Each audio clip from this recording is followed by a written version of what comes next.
Sa sinabing iyon sa akin ni Andrew, kaagad na nanlaki ang mga mata ko sa pagkagulat. Hindi ko inaasahan na pati ang mga ganitong bagay mararanasan ko sa mala-haunted house na hotel na ito. Imagine, bumabagyo sa labas at nagawa pa talagang magjugjugan ang mga nasa kabilang kwarto. Grabe! Bakit naiinggit ka? Kung ayaw mo nang matulog ako naman dyan. Kanina pa ako inaantok, muli akong napatingin kay Andrew nang muli siyang nagsalita. Hindi ko naman malaman kung ano ang sasabihin ko lalo na at habang tumagal lalong lumalakas ang ingay sa kabilang kwarto. Ingay na nagpapalakas ng kabog sa dibdib ko. Inaantok pa ako, galit kong sagot sa kanya at muling nahiga sa kama. Patagilid akong nahiga at dinampot ang isang unan at itinakip sa aking tainga. Ayaw ko nang pakinggan kung ano ang nangyayari sa kabilang kwarto. Nakakatindig na kasi ng balahibo. Hindi naman naglaon at muli akong nakatulog. Kahit papaano mukhang gentleman naman itong si Andrew. Ni hindi niya inistorbo ang pagtulog ko at pagising ko kinaumagahan, nakaupo pa rin siya sa kahoy na upuan habang nanonood ng pelikula gamit ang kanyang cellphone. Nang napansin niyang gising na ako, kaagad na napabaling ang tingin niya sa akin. Mabilis naman akong bumangon ng kama habang pilit na inaanalisa ng utak ko kung nasaan nga ba kami ngayon. Mabuti naman at gising ka na.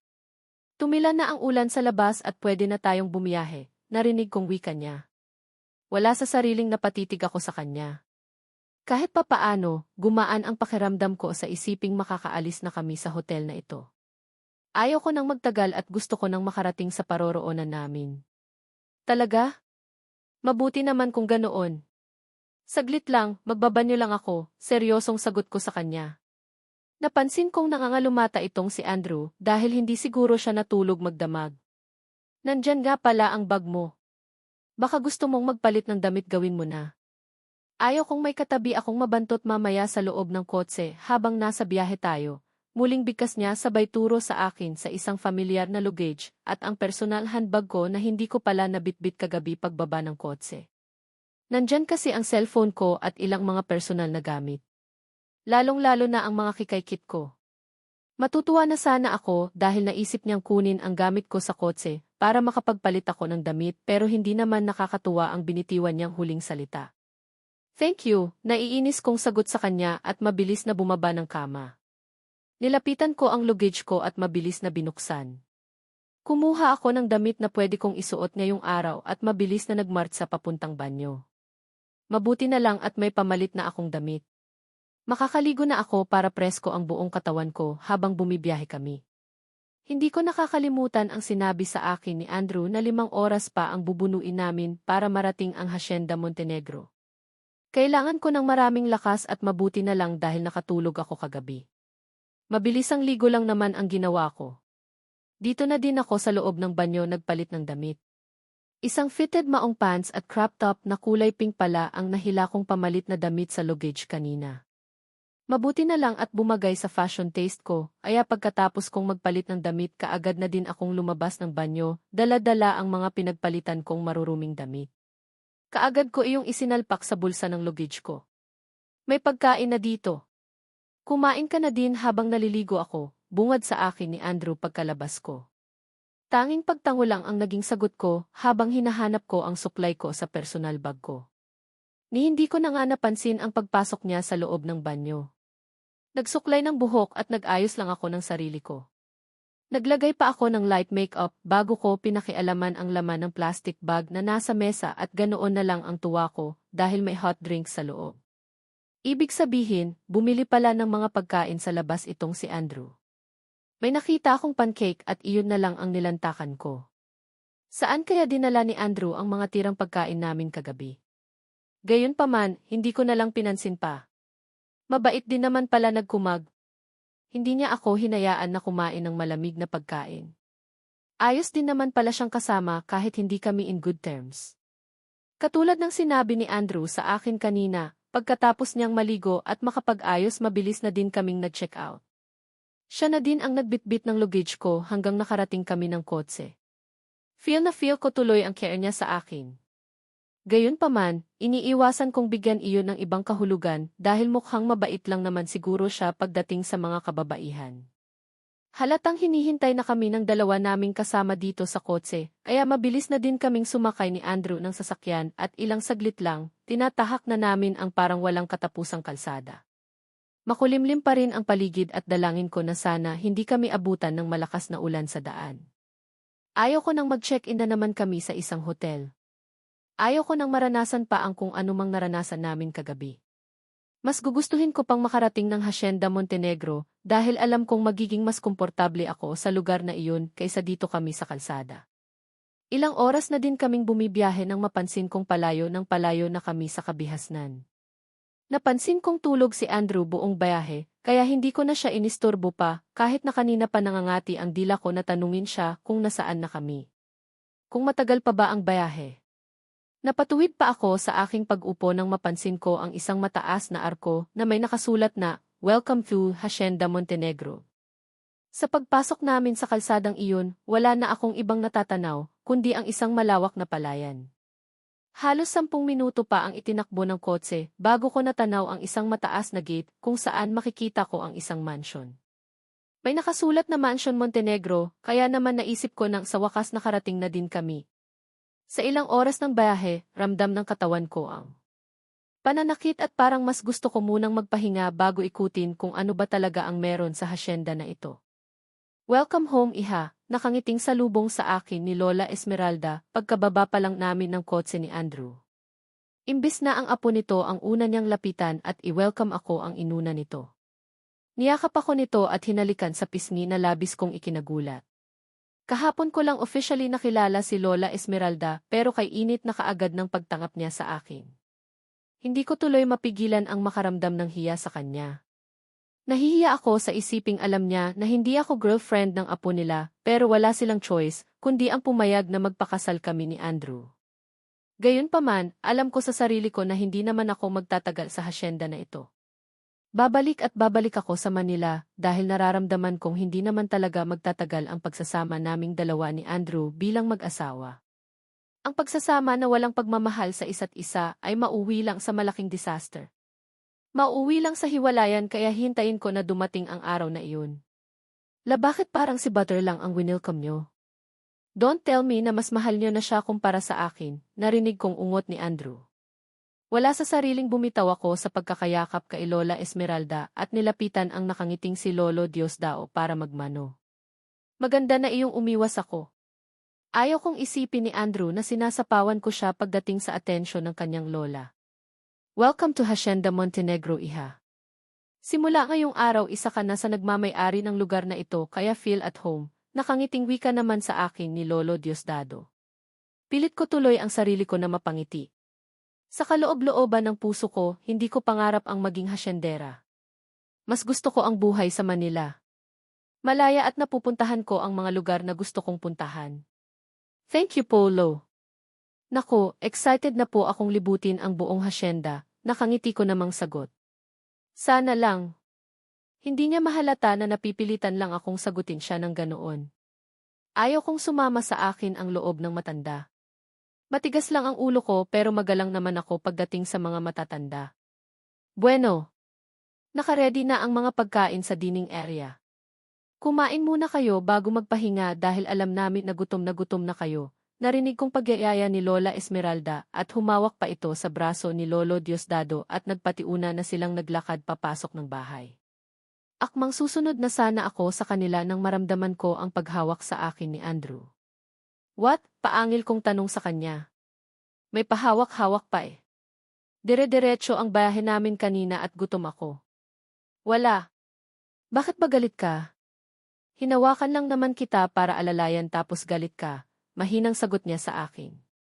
Ayaw niya sigurong marinig nila lolo at lola na umpisa na naman kaming magtalo. Bakit may pahawak-hawak pa? Hindi naman siguro lingid sa iyo kung ano ang status natin sa isa't isa, di ba? Walang tayo kaya huwag kang plastic, sikmat ko sa kanya at malakas na hinablot ang braso ko na nahawak niya na siyang dahilan kaya kaagad niya akong nabitawan. Mabilis na akong naglakad paalis para sundan sila lola at lolo. Hindi naman na nag-insist pa si Andrew at tahimik na din siyang sumunod sa akin.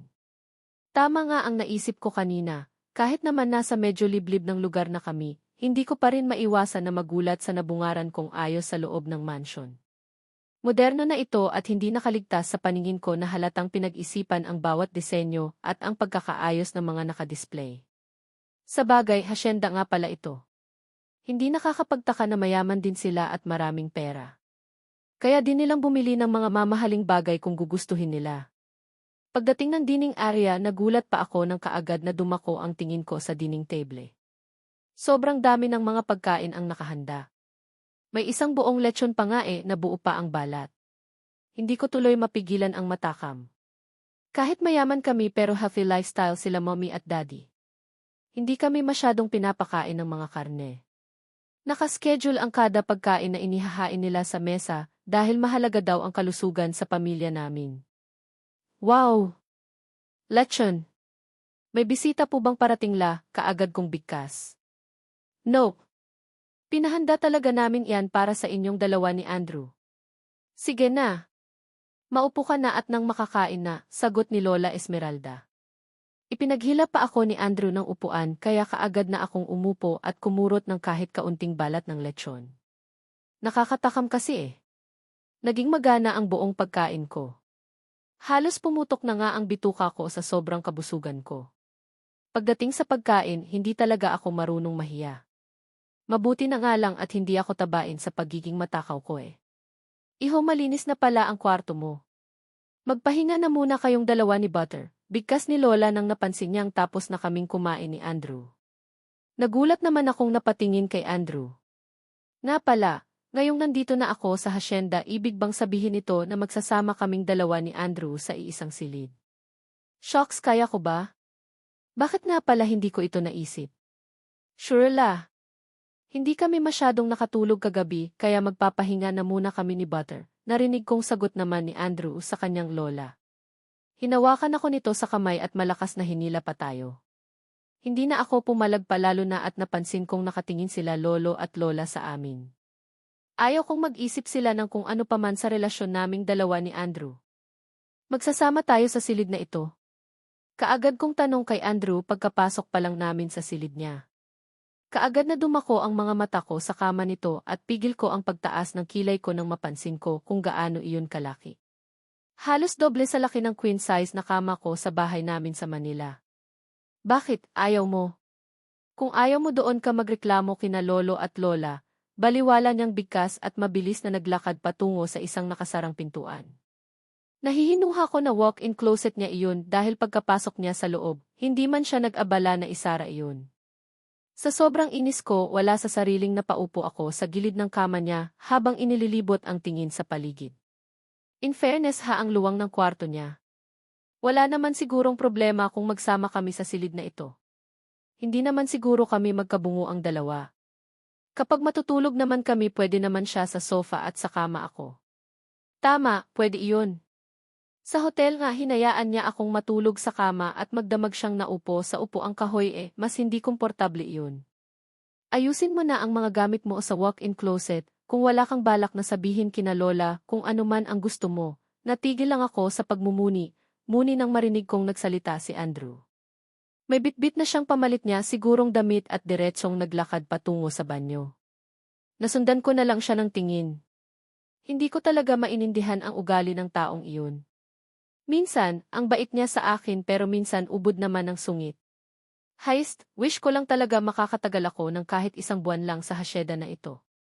Ugali pa lang ni Andrew, parang gusto ko nang sumuko Kahit pagod sa bayahe, wala akong choice kundi ang tumayo ng kama at naglakad patungo sa luggage ko. Bale 3 luggage ito at hindi ko alam kung ano ang laman. Mga kasambahay kasi namin ang nag-ayos ng mga gamit ko. Basta na lang namin itong dinaanan kahapon sa bahay namin at ikinarga sa kotse. Ni hindi na nga ako nakapagpaalam sa mga kapatid ko. Excited talaga siguro sila mommy at daddy na mapatalsik ako sa bahay namin. Minsan, napapaisip tuloy ako kung gaano ba ako kawalang kwentang anak. Sinukuan na ba nila ako kaya mas gugustuhin nilang mag-asawa na lang ako? Heist, ang saklap. Wala akong choice kundi ang hilahin ko isa-isa ang mga luggage ko papasok sa walk-in closet ni Andrew. Wala naman talaga akong choice Wala akong choice kung hindi ayusin ang mga gamit ko kung ayaw kong ako din ang mahihirapan tuwing naghahanap ako ng mga damit na pamalit ko. In fairness naman malaki itong walk-in closet ni Andrew. Mas malaki pa kumpara sa walk-in closet ko sa bahay namin sa Manila sa bagay, mas hamak na mas malaki din naman ang mansion na ito kumpara sa bahay namin sa Manila, kaya hindi nakakapagtaka kung bakit malaki din ang kwarto nitong si Andrew. Kahit papaano, nawili ako sa kakayos sa mga gamit ko. May mga cabinets na bakante naman kaya hindi ako nahirapan ng mag-ayos. Isa pa, nagustuhan ko din naman ang mga damit na naimpake sa akin ng mga kasambahay namin. Mukhang inubos nga yata nila ang laman ng closet ko eh. Feeling ko wala nang natirang gamit ko sa kabinet sa bahay namin. Pati yata mga kasambahay, gusto pa yata akong patalsikin na sa bahay namin. Nang masiguro ko na ayos na ang mga gamit ko, kumuha ako ng pantulog na damit at mabilis na lumabas ng walk-in closet. Tanging lampshade na lang ang nakasindi sa kwarto at pagtingin ko sa kama napansin kong tulog na si Andrew. Bahagya pang napataas ang kilay ko nang mapansin ko na may nakaharang na unan sa pinakagitna ng kama. Ready din naman pala ang Andrew na ito eh. Feeling ko ayaw niya din akong makasama sa itsang silid. Napipilitan lang din siya kagaya ko. Sa bagay, mas maigi na nga din siguro na mag-share kami ng kama. Total malaki naman ito at wala naman sigurong lalagpas sa boundary. Hindi din naman ako malikot matulog. Nang maisip ko iyon, mabilis na akong naglakad patungo sa banyo. Nagpasya na din akong maligo lalo na at napansin kong kumpleto naman ang banyo na ito sa lahat ng mga pangangailangan ko. Mga sealed pa nga ang ilang mga beauty products at pang-personal hygiene ko. Balak ko pa nga sanang magbabad sa bathtub kaya lang napansin kong medyo late na. Nakakahiya naman kung magpuyat ako ngayong gabi tapos tanghali na ako magising kinabukasan. Baka unang araw pa lang, dismayado na sa akin sila lolo at lola. Hindi ko muna dadalhin ang ugali ko mula Manila papunta dito sa hasyenda. Mukhang mabait pa naman sila lolo at lola. Pagkatapos kong maligo, kaagad ko na ding pinatuyo ang buhok ko. Nagbihis ng damit pantulog at lumabas ng banyo. Tulog na tulog pa rin si Andrew, kaya nagdahan-dahan pa akong nahiga sa kabilang bahagi ng kama. Hindi naman nagtagal, nakatulog na din kaagad ako. Nagising ako kinaumagahan sa sikat ng araw na tumatagos mula sa bintana ng kwarto. Dahan-dahan akong bumangon at nag-inat sabay na patingin sa pwesto ni Andrew at ganoon na lang ang gulat ko dahil wala na siya sa pwesto niya. Grabe, hindi niya man lang ako ginising. Masama talaga ang ugali, mahinang sambit ko at mabilis nang bumangon ng kama. Napasulyap pa ako sa orasan na nasa gilid ng kama at ganoon na lang ang gulat ko dahil 9:00 na pala ng umaga. Shock, sabi ko maaga akong gigising eh. Pagkatapos kong gawin ang morning routine ko, kaagad akong nagpalit ng disenteng damit. Isang maluwang na shirt at maiksing maong shorts. Mga ganitong klaseng pananamit ang nakasanayan ko sa Manila kapag nasa bahay ako at wala naman sigurong magiging problema. Alangan namang barot saya ako, di ba? Pagkalabas ko ng kwarto, diretso kong tinahak papuntang hagdan. May mga nadadaanan pa akong mga kasambahay na abala sa kanilang mga ginagawa. Hindi din naman nakaligtas sa paningin ko na napapatingin sila sa akin. Nagtataka marahil kung sino ako. Hindi ko na lang pinansin pa at diretso na akong bumaba ng hagdan. Nasaan na kaya si Andrew? Pambihira naman ang lalaking iyon. Bigla na lang akong iniwan imbes na i-assist niya ako dahil first day ko sa lugar na ito. Ano kaya ang pwedeng pagkaabalahan sa lugar na ito para naman hindi ako mabagot? Good morning, senyorita. Gising na po pala kayo. Ibinilin po kayo sa akin ni Doña Esmeralda. Nakaredy na po ang pagkain nyo sa dining area, nakangiting bati sa akin ng isang medyo may edad na babae. Hindi ko alam kung ano ang katungkulan niya sa mansion dahil iba ang suot kumpara sa mga nadaanan kong mga kasambahay na naglilinis sa itaas. Nagulat pa ako nang tawagin niya akong senyorita. Uso pa ba ang ganitong klaseng pagtawag sa mga amo? Hindi ba pwedeng ma'am na lang? Masyadong formal ang senyorita. Butter. If her name is Butter. Pwede mo akong tawagin sa pangalan ko instead na senyorita. Pilit ang ngiting sagot ko. Remember, kailangan kong magpakabait sa hasyenda na ito dahil dayo ako. Naku, hindi po pwede senyorita Butter. Asawa po kayo ni Senyorito Andrew, kaya dapat lang natawagin ko kayo ng ganyan tanda ng paggalang, kaagad niya namang sagot sa akin. Hindi ko naman mapigilan ang mapabuntong hininga. Hindi ba ako pwedeng magdesisyon sa kung ano ang gusto nilang itawag sa akin? Hayaan na nga lang. For experience na lang siguro, at least naranasan kong tawagin akong senyorita. Okay, sabi mo eh. And how about you? What is your name? Tanong ko sa kaharap ko. Mas maganda na kilala ko siya.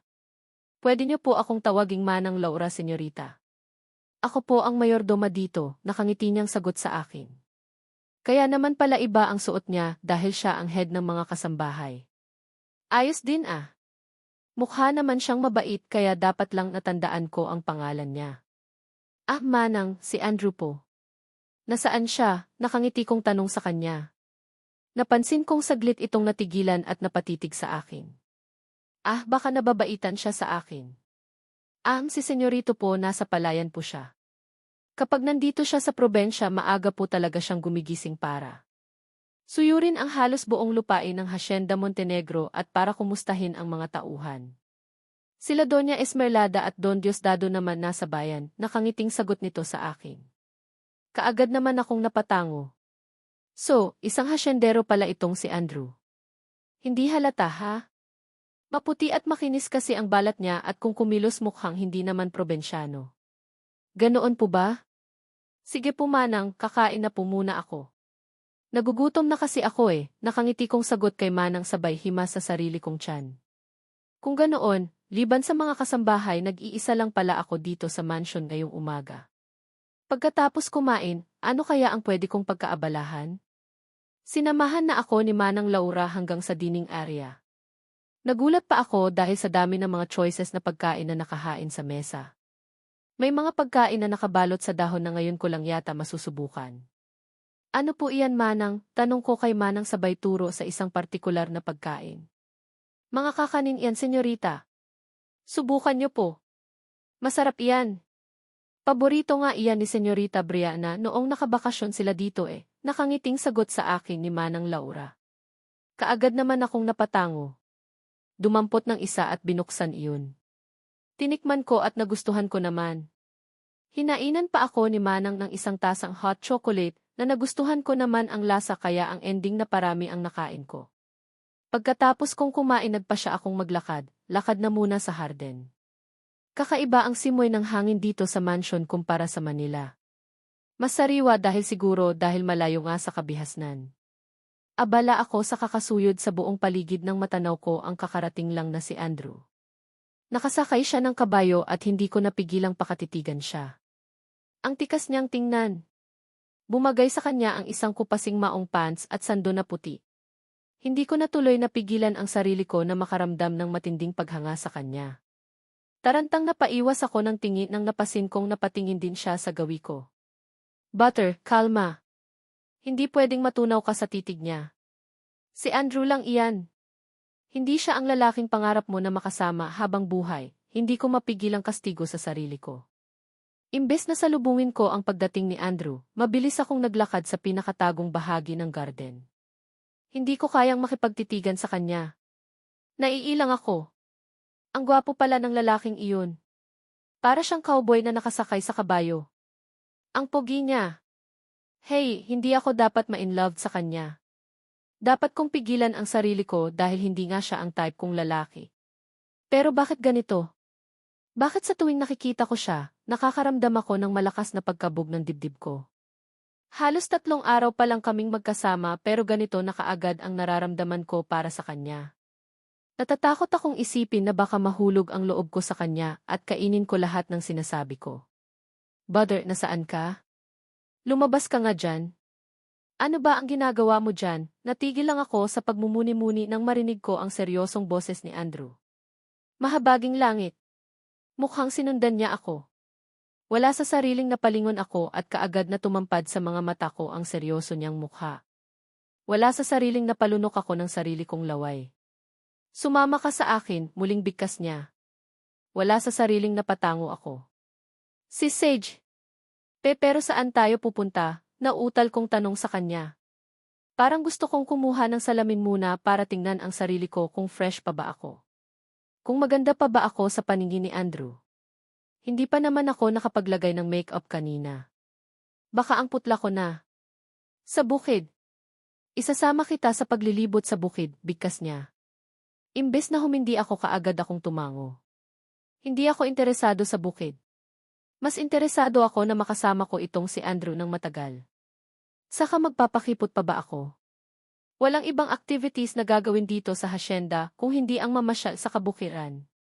Duda kasi ako kung may malapit na mall dito para sana makapag-shopping man lang. Diyan kasi ako magaling noong nasa Manila ako. Allowance ko napupunta lang sa walang kabuluhang bagay. Okay, saglit lang. Magbibihis lang ako. Excited kong sagot sa kanya. Kaagad naman siyang umiling. No need. Pwede na iyang suot mo, nakangiti niyang sagot sa akin at hinagod pa ako ng tingin mula ulo hanggang paa. Hindi ko naman mapigilan ang mapalunok ng sarili kong laway. Bigla kasi akong nakaramdam ng pag-iinit sa buo kong katawan. Pwede na ito. Hindi na ako magbibihis, kaag kong tanong sa kanya. Pigil ko ang sarili ko na magpa-cute sa harapan niya. Teka lang, ano ba ang nangyayari sa akin? Hindi naman ako dating ganito ah. Bakit parang tinamaan talaga ako ni Andrew? Sapol na ba ako ng pana ni Cupido at si Andrew ang pinagpapantasyahan ko ngayon? Sa isiping iyon parang gusto kong sabunutan ang sarili ko. Hindi pwede. Hindi ako pwedeng ma-inlove sa kanya. Sa dami ng mga maaanghang na salita na binitiwan ko sa kanya, ngayon pa ba ako magkakaganito? Ngayon pa ba ako makaramdam ng ganitong klaseng damdamin sa kanya? Let's go, napukaw lang ako sa malalim kong pag-iisip nang muling magsalita si Andrew. Kaagad naman akong napatango. Nauna na siyang naglakad paalis. Kaagad naman akong napasunod sa kanya habang tutok na tutok ang mga mata ko sa malapad niyang likod. Ano ba? Ano ba ang nangyayari sa akin? Dahil ba wala akong ibang nakikitang maalindog na lalaki dito sa hasyenda, kaya itong si Andrew na ang pinagpapantasyahan ko. Senyorito, si malakas pa rin po ba ang gagamitin niyo? Narinig kong tanong ng isa sa mga tauhan kay Andrew pagkalabas namin sa gate ng mansion. Hindi ko mapigilan ang mamagha sa aking nakikita. Kulay luntian ang nakikita ko sa buong paligid. Unlike sa Manila na pagkalabas ko pa lang ng gate ng bahay namin, kalsada at ilang mga sasakyan na kaagad ang nakikita ko. Unlike dito sa hasyenda, walang ibang makikita kundi mga halaman at kabayo. Kabayo? Teka, tama ba itong nakikita ko? Kabayo ang sasakyan naming dalawa ni Andrew sa pamamasyal sa bukid. Iyon kasi ang hawak niya ngayon habang senyasan niya akong lumapit sa kanya eh. Iyan ang sasakyan natin, hindi ako makapaniwalang tanong sa kanya. Nakangiti naman siyang tumango. Ano ba ang ini-expect mong sakyan natin pag akyat ng bukid? Cots. No butter kabayo. Mangangabayo tayo, nakangisi niyang bigkas habang bakas ang tuwa sa kanyang mga mata habang nakatitig sa akin. Kaagad naman akong napsimangot. Bakit parang iba sa pandinig ko ang huling salitang binitiwan niya? Mangangabayo daw. Ang sagwa pakinggan. Hindi ako marunong sumakay ng kabayo kaya di ako ngayon. Ayaw kong sumama sa iyo sa bukid, nakabusangot kong sagot sa kanya. Kaagad naman itong umiling. Hindi pwede. Kabilin-bilinan nila lolo at lola na ipasyal daw kita ngayong araw para hindi ka maboard dito sa hasyenda. Kaya sa ayaw at gusto mo, sasama ka sa akin, seryoso niya namang bigkas. Kaagad ko naman siyang pinaningkitan ng mga mata. Sa lahat ng ayaw ko iyong pinipilit akong gumawa ng mga bagay-bagay na hindi ko gusto. Hindi nga ako marunong mga bayo, hindi mo ba naiintindihan, naiinis kong sagot sa kanya. Napansin kong pigil siyang natawa kasabay ng paghaplos nito sa katawan ng kabayo na hawak niya. Hindi ka naman mangangabayo na ikaw lang. Aangkas ka sa akin at ako ang bahala. Huwag kang mag-alala, mabait itong si Malakas. Hindi kanya ihuhulog, nakangisi niyang bigkas at mabilis na naglakad palapit sa akin. Nagulat na lang ako nang bigla niya akong hawakan sa pang-upo ko at iniangat. Diretso niya akong isinakay sa likod ng kabayo, kasunod ng mabilis niya ding pag-angkas. Ilang saglit lang, naramdaman ko na ang dahan-dahan na pagtakbo ng kabayo, kaya hindi ko napigilan ang mapapikit ng aking mamata habang mahigpit na nakahawak sa lubid. Mahina ako pero mga ganitong bagay, never ko pang naranasan sa tanang buhay ko kaya natatakot talaga ako. Andrew, ano ba? Itigil mo itong kabayo. Itigil mo sabi naiinis kong sigaw sa kanya habang nararamdaman ko na pabilis ng pabilis ang takbo ng kabayo. Natatakot akong idilat ang aking mga mata. Feeling ko katapusan ko at ito ang ganti sa akin ni Andrew dahil sa matalim kong pananalita na binibitiwan ko sa kanya nitong mga nakaraang araw. Hey, relax. Walang dapat na ikatakot. Hindi mo ba nararamdaman kung gaano ka ka-secured sa akin? Narinig kong sambit niya sa may punong tainga ko. Wala sa sariling napadilat ako nang maramdaman ko ang kamay niya sa baiwang ko. Mahigpit siyang nakahawak sa bahaging iyon habang nakasandal naman ako sa kanyang malapad na dibdib. Hindi ko napigilang mapalunok ng sarili kong laway nang ma-realized ko kung anong klaseng posisyon meron kami ngayon. Bumagal na din ang pagtakbo ng kabayo at nang idilat ko ang aking mga mata isang malawak na palayan ang kaagad na sumalubong sa aking paningin. Napakagandang pagmasdan at sa tanang buhay ko ngayon lang ako nakakita ng ganitong kaganda na tanawin. Bigla kong nakalimutan na nasa likod pala kami ng kabayo. Hindi ko na din pinansin pa ang mahigpit na yakap ni Andrew sa akin mula sa likuran ko. Siya na din ang may sabi na secured ako sa kanyang mga bisig kaya walang dahilan para hindi ako magtiwala sa kanya. Hindi niya naman siguro ako ipapahamak, di ba? Ang ganda dito, Andrew, hindi ko napigilang bigkas. Isang mahinang tawa ang narinig ko mula sa kanya pero hindi naman siya sumagot. Ilang saglit lang, muling bumalis ang pagtakbo ng kabayo. Kung kanina, takot ako iba na ngayon. Pilit kong binubusog ang mga mata ko sa mga nakikita ko sa daan. Mga bagay na bago sa paningin ko na hindi ko mapigilan ang mamangha. So, kumusta? Takot ka pa rin ba? Narinig kong tanong niya sa akin. Parang musika sa pandinig ko ang boses niya. Ang ganda dito. Ang sarap, malakas kong sigaw. Kailangan kong sumigaw para marinig niya ako. Sobrang lakas ng takbo namin, dumadampi ang malinis na simoy ng hangin sa aking mukha. Hindi ko alam kung saan ako dadalhin itong si Andrew pero mukhang exciting ito. Sabi mo iyan ha? Wala nang bawian, kaagad namang sagot niya sa akin. Kaagad naman akong tumango. Sa wakas, mukhang may dahilan na para magkasundo na kaming dalawa ni Andrew. Kapag ganito ba naman siya palagi di pipilitin ko na talagang maging mabait sa kanya. Basta lang busugin niya ang mga mata ko sa magandang tanawin dito sa hasyenda nila. Halos isang oras din tumakbo ang kabayong si Malakas bago kami huminto sa isang mataas na talon. Kaagad na nanlaki ang aking mga mata nang mapansin ko kung gaano kaganda ang buong paligid. Mula sa kinaroroonan namin ni Andrew, tanaw ko ang malinis na tubig sa isang lawa. Para bang nang, inganyo iyon sa akin na magtampisaw sa tubig. Sayang nga lang dahil wala akong dalang damit. Kung alam ko lang na dito ako dadalhin ni Andrew, nagbaon sana ako ng pamalit na damit. We're here. Baba na muna tayo para mas ma-enjoy mo ang buong paligid, bigkas ni Andrew at nauna na siyang bumaba ng kabayo para alalayan niya ako pababa. Katulad kanina sa pagsakay ko, halos buhatin niya ulit ako para makababa ng kabayo. Ramdam ko ang pagiging gentleman niya, kaya hindi ko mapigilan ang makaramdam ng tuwa. Bahagi pa rin ba ito ng Hacienda Montenegro? Natutuwa kong tanong sa kanya pagkatapos kong makababa ng kabayo. Yuck! Isang malaking paraiso ang Hacienda Montenegro at isa ang talon na iyan ang pinakamaganda sa lahat ng tanawin na makikita mo dito sa buong lupain, nakangiti niyang sagot. Hindi ko naman napigilan ang mamangha.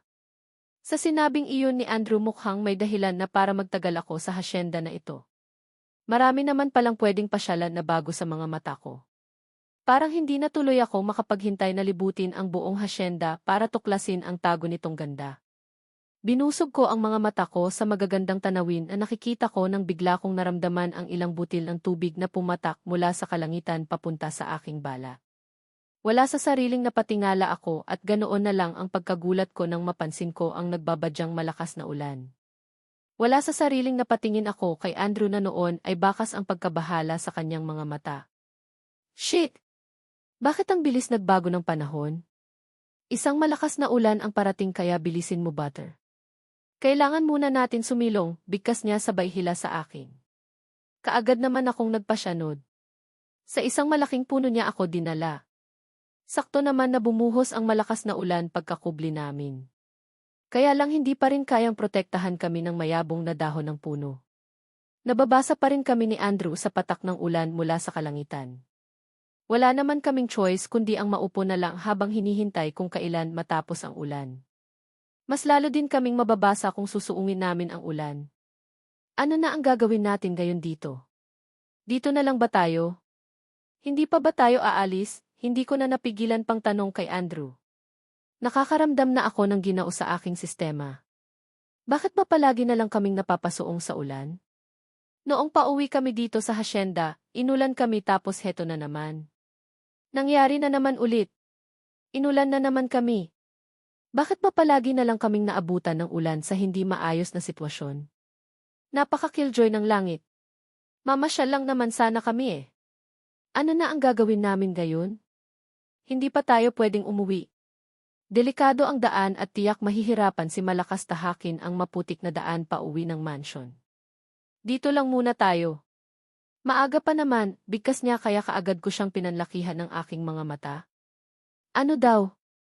Hihintayin pa namin na tumila ang ulan? Ang dilim na nga ng kalangitan at kumakalam na din ang sikmura ko. Almost lunchtime na at naghahanap na ng pagkain ang bituka ko. Andrew, hindi ba pwedeng suungin na lang natin ang ulan na iyan? Tutal naman basa na tayo.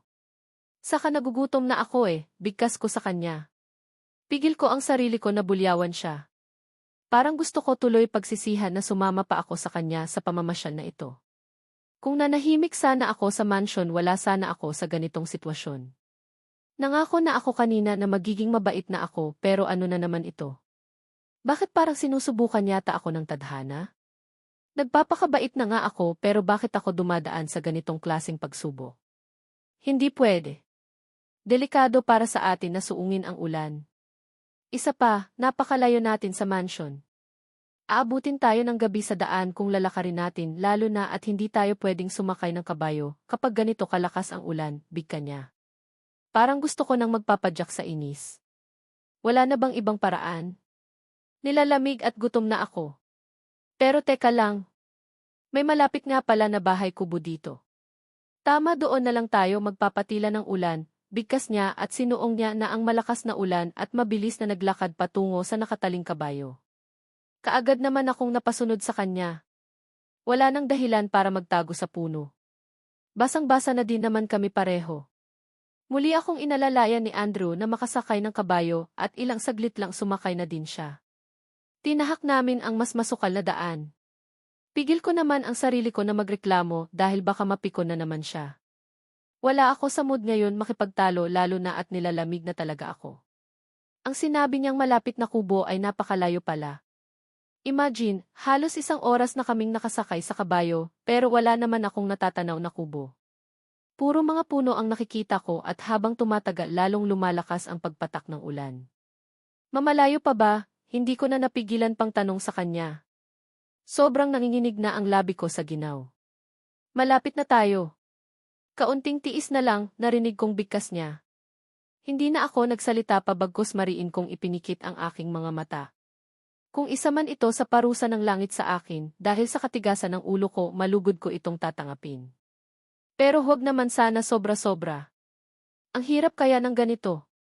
Ang lamig na nararamdaman ng katawan ko ay first time kong naranasan sa tanang buhay ko. First time ko din mabasa ng ulan na ganito kalala. Here na, narinig kong bigkas ni Andrew kaya kaagad akong nagmulat ng mata. Lalong dumilim yata ang buong paligid at mukhang hindi talaga titila ang ulan. Naramdaman ko na lang ang pagbaba ni Andrew sa kabayo at ilang saglit lang halos buhatin niya na din ako pababa. Nakakaramdam na kasi ako ng panghihina dahil sa ginaw. Diyan tayo magstay, hindi ko na napigilang tanong sa kanya, kaagad naman siyang tumango. Yes, pansamantala diyan muna tayo sisilong. Mukhang walang balak tumila ang ulan, bigkas niya at mabilis akong hinawakan sa kamay at hinila. Kaagad naman akong nagpasyanod. Wala na akong lakas na mag-inarte pa. Ang gusto ko ngayon ay patuyuin ang katawan ko at makapagpalit ng bagong damit. Pagkatapat namin sa pintuan ng kubo kaagad niya itong binuksan. Halos sabay na kaming pumasok sa loob. May pinindot siyang switch ng ilaw kaya naman kaagad na bumaha ang liwanag sa buong paligid. Ito ang hideout ko kapag gusto kong tumakas sa outside world. Don't worry, ligtas tayo dito. May stocks ng rice at delata dyan kaya hindi tayo magugutuman kahit na tumagal pa iyang ulan na iyan, narinig kong bigkas niya habang abala ang paningin ko sa kakalibot sa buong paligid. Tama siya. Mukhang alaga sa linis ang buong paligid. Tipikal na bahay kubo pero makintab ang kawayan na sahig. Parang regular na nililinisan. Kaagad na pumasok sa pinakaloob na bahagi ng kubo si Andrew at naghalungkat.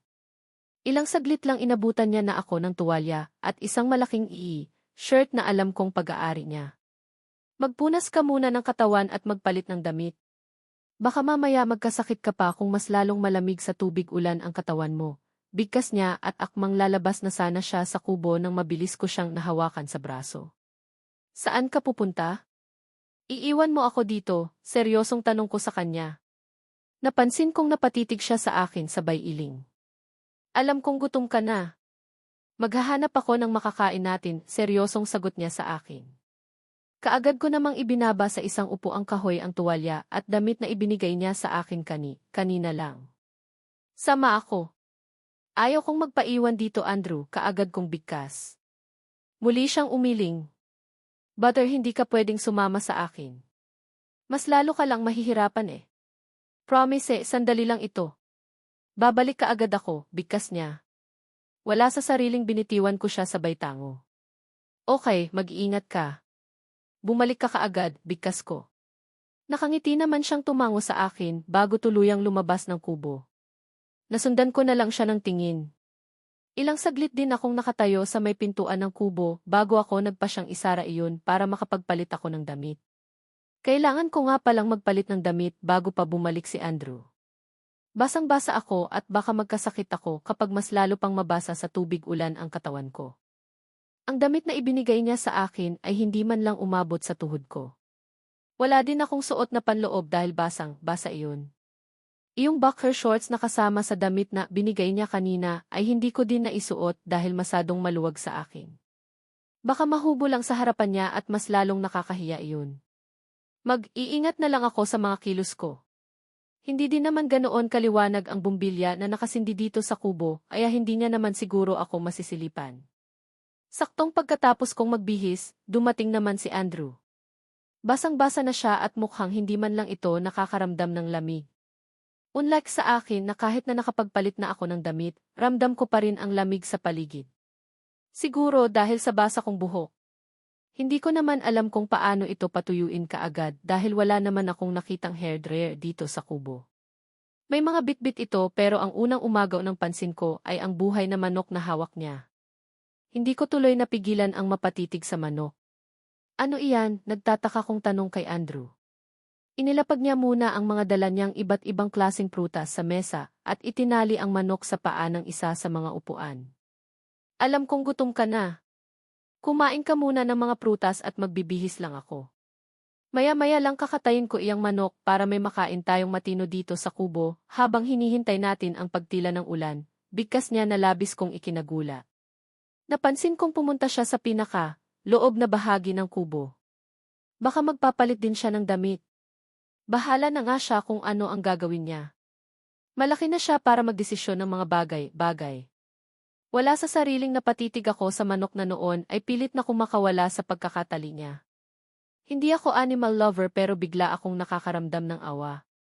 Hindi ko ma-imagine na mamaya lang ng kaunti, papatayin na siya ni Andrew at lulutuin para may makain kami. Wala sa sariling dumampot ako ng hinog na saging at binalatan. Kinakain ko ang saging na hindi ko inaalis ang pagkakatitig sa manok. Bigla akong nakaramdam ng awa. Bahala na siguro kung wala kaming makain na matino mamaya, huwag lang katayin ang manok. Naaawa kasi ako eh. Ano nga pala ang gusto mong luto sa manok na iyan? Tinola. Inihaw. Adobo, narinig kong muling bigkas ni Andrew. Ni hindi ko man lang namalayan ang muli niyang pagbalik. Nakabihis na din siya at naupo sa katapat na upuan at dumapot ng isang hinog na mga. Hiniwa niya iyon bago kumain. Kakatayin mo ang manok na iyan, kaagad na tanong ko sa kanya. Napansin ko ang mabilis niyang pagtango. Expert ako sa mga ganyang bagay kaya sisiw na lang sa akin ang magkatay ng manok. Gusto mo bang subukan? Nakangiti niyang tanong sa akin habang nakatitig sa aking mukha. Kaagad naman akong umiling. Ha? No. Hindi. Ayaw ko. Bigkas ko at mabili na nag-iwas ng tingin sa kanya. Wala namang ibang kahulugan ang mga titig na ipinupukol niya sa akin pero nailang ako. Alam kong magulo ang buhok ko at kahit face powder wala akong naipahid sa aking mukha. Siguro ang pangit-pangit ko sa paningin niya. Kumain ka pa ng prutas. Pagkatapos kumain, pwede kang mahiga muna sa maliit na kwarto ng kubo na ito. Wala kang dapat na ipag-alala. Kahit naabutin tayo ng magdamag dito, safe pa rin tayo. Private property ang lugar na ito at walang mga ngahas na papasok na ibang tao sa lupain na ito, nakangiti kong bigkas. Kaagad naman akong napatango. Hindi naman ako nag-aalala tungkol sa bagay na iyon. Alam kong safe naman talaga ako sa lugar na ito lalo na at kasama ko siya. Aminado ako na simula noong nakilala ko siya, marami nang nabago sa akin. Andrew, liban sa manok na iyan, may iba pa bang pwedeng maging pagkain dito sa kubo mo? Hindi ko napigilang tanong sa kanya. Napansin ko ang pagkunot ng noo niya dahil sa tanong kong iyon. Bakit hindi ka ba kumakain ng manok? Nagtataka niyang tanong sa akin. Kumakain? Isa sa mga paborito kong ang luto ay fried chicken kaagad kong sagot sa kanya. Okay, gawin na lang nating fried chicken ang manok na iyan, sagot niya habang inililigpit niya ang mga balat ng prutas na pinagkainan namin. Itinapon niya iyon sa isang sako bago siya naglakad patungo sa maliit na kusina ng kubo. Nasundan ko na lang siya ng tingin at ganoon na lang ang panlalaki ng mga. Kunang pabalik niya may dala na siyang isang maliit na kutsilyo at isang bowl. Teka, ano ang gagawin mo? Kaagad na tanong ko sa kanya. Matamis niya akong minisian at paskwat na naupo para kunin ang nakataling manok. Kaagad na nanlaki ang mga mata ko sa pagkabahala nang ma-realize ko kung ano ang gagawin niya. Andrew, pwede bang huwag na lang siya? Kaagad kong bigkas sabay tayo at dampot ang kutsilyong inlapag niya sa upuan. Itinago ko pa iyon sa likuran ko na labis niyang ipinagtaka. What do you mean? Akala ko ba gusto mo ng fried chicken? Kaagad na tanong niya sa akin. Kahit nasalubong na ang kilay niya super gwapo niya pa rin. Gusto ko ng fried chicken kaya lang naawa ako sa manok Katulad natin may buhay din sila kaya pwede bang huwag na lang siya? Arbor ko na lang siya sa iyo please, nakikiusap kong bigkas. Kidding? Joke ba iyan? Naawa ka sa manok, amused na tanong niya sa akin. Kaagad naman akong napasimangot. Ano ang akala niya sa akin, nagbibiro lang. Seryoso ako no? Basta, hindi ako papayag na saktan niya ang manok na iyan. Kahit hindi ako makakain ng fried chicken ayos lang. Dahil hindi ako pumayag sa katayan na mangyayari, wala kaming kibuan ni Andrew habang kumakain. Unang beses kong kumain ng sardinas at kanin at masarap naman pala. Mas masarap ito kumpara sa habang buhay akong makonsensya dahil hindi ko siya. Pinigilan na patayin ang isang walang kalaban-laban na manok. Iyon nga lang mukhang masama ang loob ni Andrew sa naging desisyon ko. Wala kasi siyang kaimik-imik habang kumakain kami. Pinilit ko na lang na ignorahin iyon dahil natatakot ako na baka iiwan or palayasin niya ako dito sa kubo. Ang lakas pa rin ng ulan sa labas. Pagkatapos namin kumain, siya na din ang nagligpit ng mga pinagkainan namin. Ang ginawa ko pumasok ako sa loob ng maliit na kwarto at naupo sa maliit na papag. Alanganin kung magkasya ba ang dalawang tao dito. May manipis na foam at makapal na kumot kaya alam kong magiging komportable naman ako sa papag na ito buong magdamag. Problema na ni Andrew kung saan siya matutulog. Mukhang wala talagang balak na tumila ang ulan. Nilalamig ako kaya kaagad kong binalot ang katawan ko sa isang medyo makapal na blanket.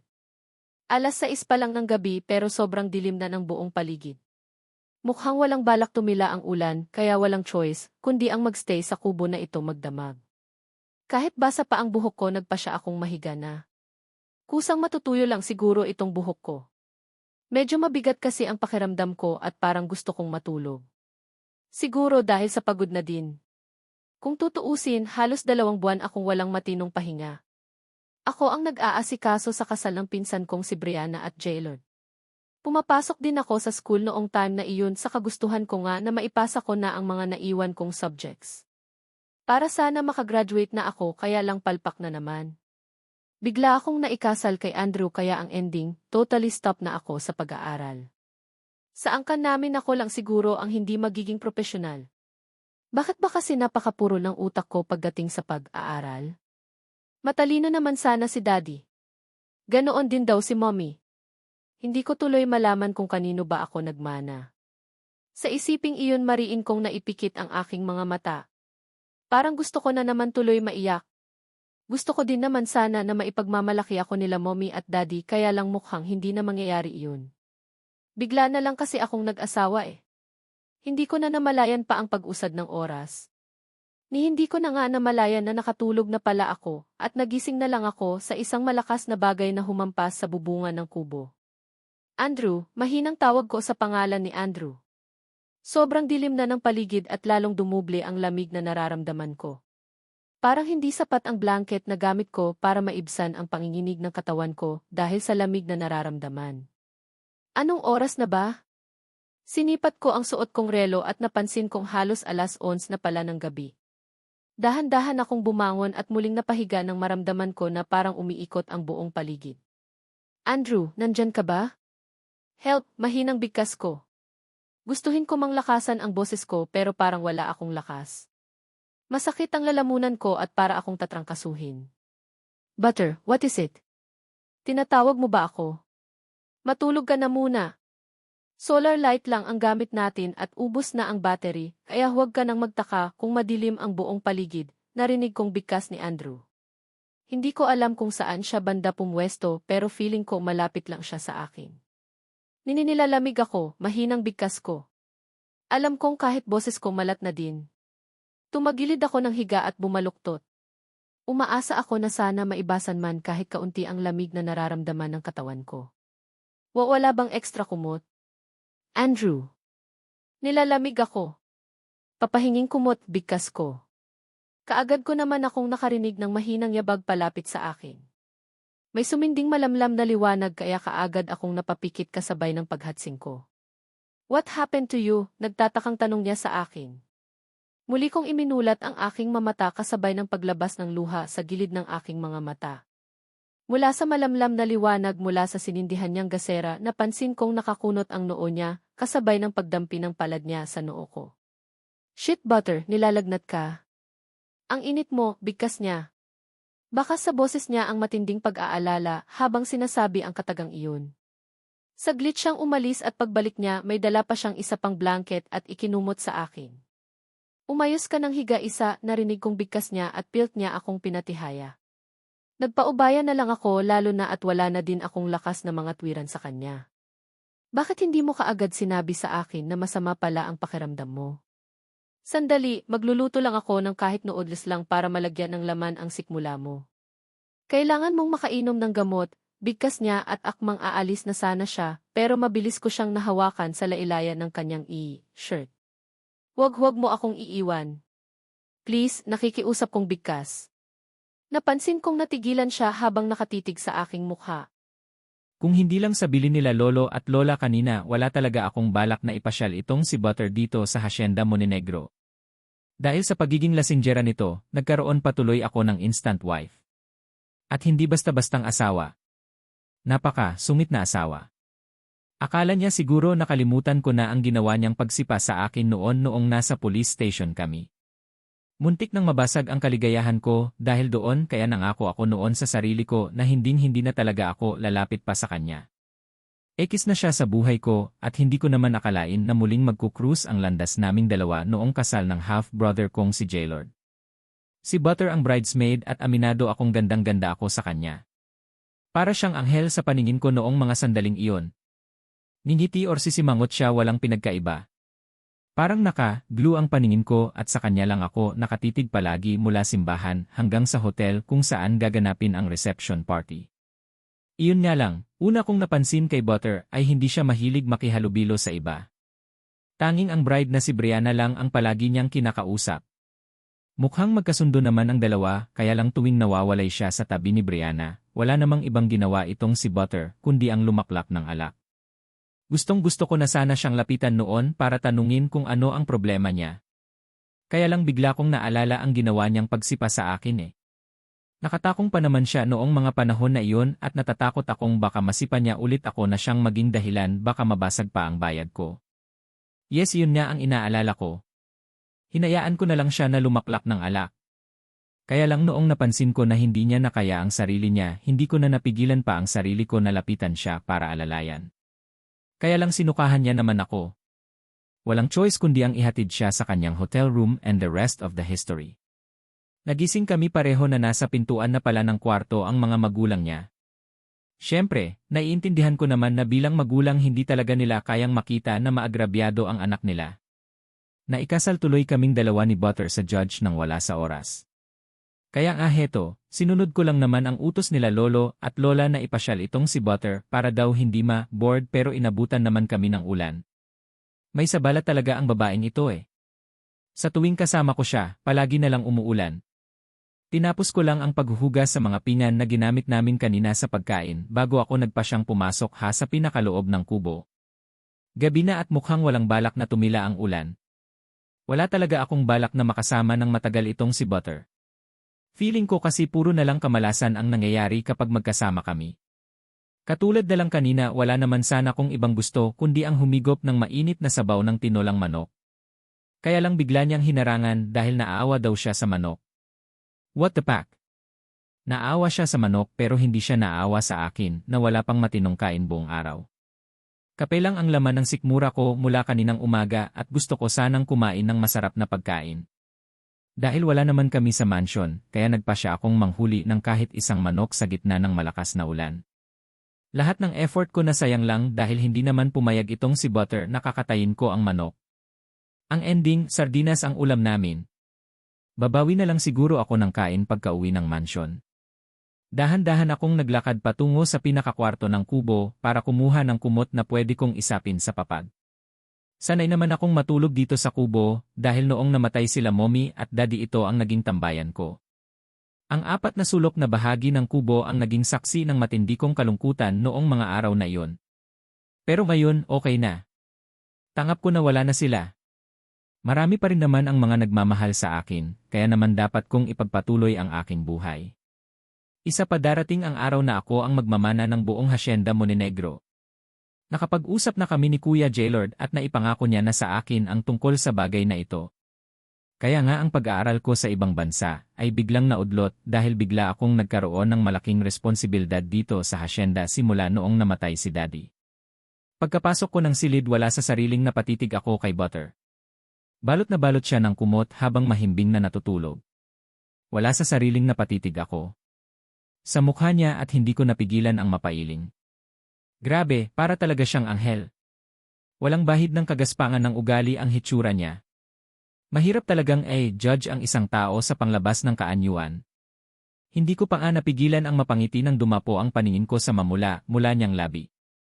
Ang labing hindi ko alam kung matitikman ko ulit. Kung hindi niya lang sana ako sinukahan noong nasa kama na kaming dalawa sa loob ng kwarto ng hotel room niya, baka naangkin ko na siya eh. Sa isiping iyon hindi ko napigilan ang makaramdam ng pag-init ng katawan. Lalaki ako at may mga pangangailangan din ako. Pero kung kay Butter na din lang huwag na lang.